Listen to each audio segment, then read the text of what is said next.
12 June 2025 ସମୟ ପାଖାପାଖି ଦିନ 1:38 ଏୟାର ଇଣ୍ଡିଆର ଫ୍ଲାଇଟ୍ 171 ଅହମ୍ମଦାବାଦ ଇଣ୍ଟରନ୍ୟାସନାଲ ଏୟାରପୋର୍ଟର ରନୱେ ନମ୍ବର 23ରୁ ଟେକ୍ ଅଫ୍ କରିଥିଲା।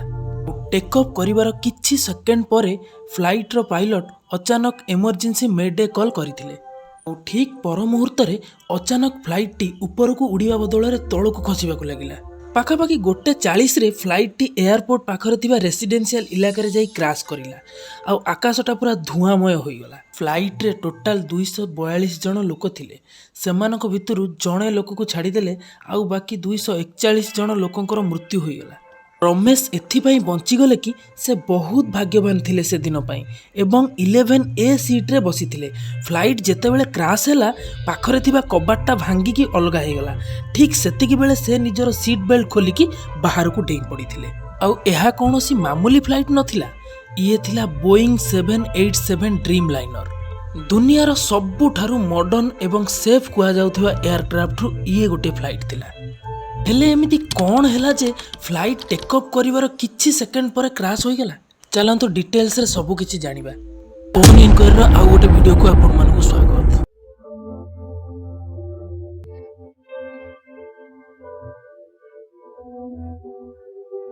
ପାଇଲଟ ଯିଏକି ମେଡେ କ'ଣ ପାଇଁ କହିଥିଲେ ଆଉ ମେଡେ କହିବାର ଅର୍ଥାତ୍ ଆମେ ବହୁତ ବଡ଼ ଅସୁବିଧାର ସମ୍ମୁଖୀନ ଅଛୁ, ତୁରନ୍ତ ସାହାଯ୍ୟ ଦରକାର।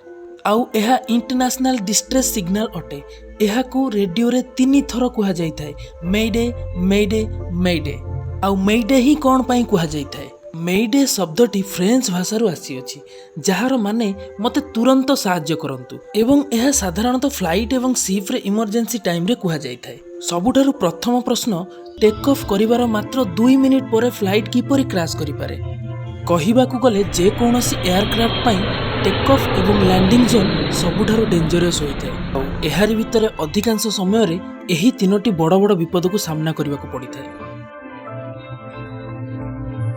ଏୟାର ଇଣ୍ଡିଆର ଫ୍ଲାଇଟ୍ ଡ୍ରିମ୍ ଲାଇନର ଯେତେବେଳେ 242 ପାସେଞ୍ଜର ସହିତ ଲଣ୍ଡନ ଅଭିମୁଖେ ଯାତ୍ରା କରିଲା, ଟେକ୍ ଅଫ୍ କରିବାର କିଛି ସମୟ ପରେ ସିଧା ଯାଇ ଗୋଟେ ମେଡିକାଲ ହଷ୍ଟେଲ ସହିତ ଧରିଲା, ଯେଉଁଠାରେ ଷ୍ଟୁଡେଣ୍ଟସ୍ ମାନେ ଆରାମରେ ବସି ଲଞ୍ଚ କରିବାରେ ବ୍ୟସ୍ତ ଥିଲେ।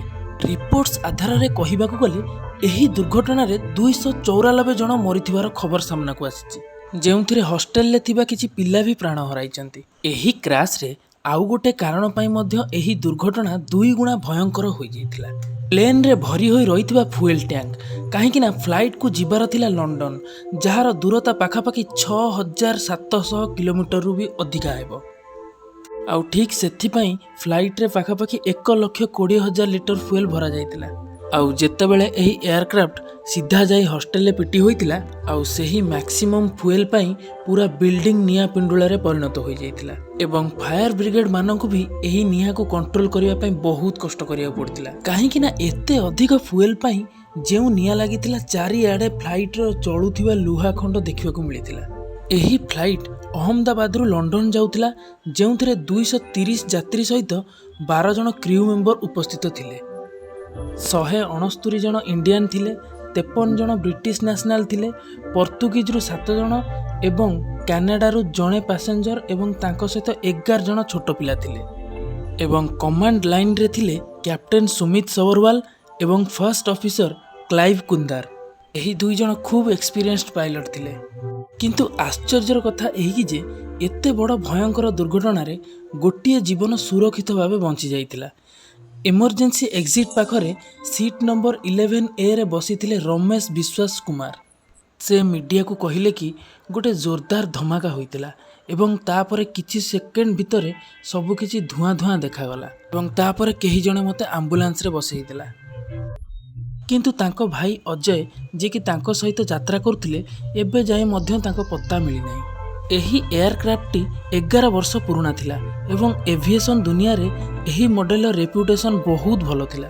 ରିପୋର୍ଟ ମୁତାବିକ ସେହି ସମୟରେ ପାଣିପାଗ ପୁରା କ୍ଲିଅର ଥିଲା, କୌଣସି ପ୍ରକାରର ଝଡ଼ ତୋଫାନ କି ବର୍ଷା ପବନ ସେମିତି କିଛି ବି ନଥିଲା, ପୁରା କ୍ଲିଅର ଭିଜିବିଲିଟି ଥିଲା। ଏବେ ସମସ୍ତଙ୍କ ମନରେ ଗୋଟିଏ ପ୍ରଶ୍ନ, ଯଦି ସବୁକିଛି ଠିକ୍ ଥିଲା ତାହେଲେ ପ୍ଲେନ୍ କ'ଣ ପାଇଁ କ୍ରାସ୍ କଲା?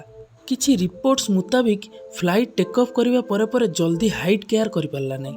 ଏକ୍ସପର୍ଟଙ୍କ କହିବା କଥା କି ଇଞ୍ଜିନ୍କୁ ବୋଧହୁଏ ଫୁଲ୍ ଥ୍ରଟଲ୍ ମିଳିନଥିଲା, ସେଥିପାଇଁ ଫ୍ଲାଇଟ୍କୁ ସେହି ଲିଫ୍ଟ ମିଳିନଥିଲା ଯାହା ମିଳିବାର ଥିଲା, ଆଉ ଟେକ୍ ଅଫ୍ ହେବା ପରେ ପରେ କ୍ରାଶ୍ ହୋଇଗଲା। ବୋଇଂ 787 ଡ୍ରିମ୍ ଲାଇନର ଗୋଟିଏ ସେଫ୍ ଏୟାରକ୍ରାଫ୍ଟ ହିସାବରେ ଜଣାଯାଏ, କିନ୍ତୁ ଏହି ମଡେଲ ସହିତ ବହୁତ ଆଗରୁ ମଧ୍ୟ କିଛି ଟେକ୍ନିକାଲ ଇସ୍ୟୁ ରିପୋର୍ଟ ହୋଇଥିଲା, ଯେମିତିକି ପେଣ୍ଟ୍ରି ଫଲ୍ସ ଏବଂ ସଫ୍ଟୱେୟାର ବଗ୍ସ, ଆଉ ଏବେ ଯାଏଁ ମଧ୍ୟ କିଛି କ୍ଲିଅର ଜଣାପଡ଼ୁନି ଯେ ଆକ୍ଚୁଆଲ କ'ଣ ହୋଇଥିଲା। ପରିଶେଷରେ ସବୁଠାରୁ ଇମ୍ପୋର୍ଟାଣ୍ଟ ଜିନିଷ ହେଲା ଏହି ବ୍ଲାକ୍ ବକ୍ସ, ଯାହାକି ଫ୍ଲାଇଟ୍ରୁ ମିଳିଛି। ଏହି ବକ୍ସରୁ ଜଣାପଡ଼ିବ କି କ୍ରାଶ୍ ପୂର୍ବରୁ ଫ୍ଲାଇଟ୍ର ପୋଜିସନ୍ କ'ଣ ଥିଲା, ଇଞ୍ଜିନ୍ର ଷ୍ଟାଟସ୍ କ'ଣ ଥିଲା ଏବଂ କିଛି ଅଦର ଇସ୍ୟୁଜ୍।